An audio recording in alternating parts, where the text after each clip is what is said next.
Ating female category. Yan. Female category po natin. Third place, nakuha po niyang oras ay 8:07. From Jose Panganiban, Camarines Norte, bib number 21, Ivy Reyes Pudin. Si Miss Ivy ay tatanggap po ng medal and cash 1,000 pesos para sa ating 10K Run for a Cause. Alright.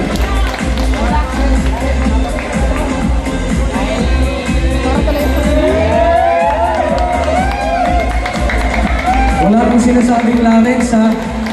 Uy, Clarence, iba yung isinang nakaraan. Joke lang. Second place. Ang nakuha po niyang oras, 7:58 a.m.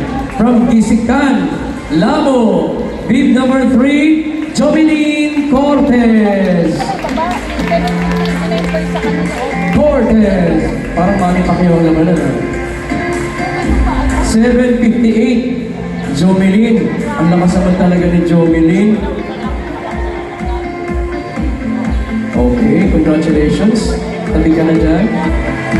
At ang ating po namang first place, ang nakuha po niyang oras, 7:55 a.m. Bib number 23 from Paracale, Joy Marie Tumbado. Tumbado. Magaling ito eh. Natanggap ka ng 3,000 pesos. Pakirimit agad kay Papa. Grabe. Irimit agad. Pang-tuition yan at tanggapin mo ang Carabao. Opo, sa gabi, gumagalaw yan. Picture taking tayo guys. Kasama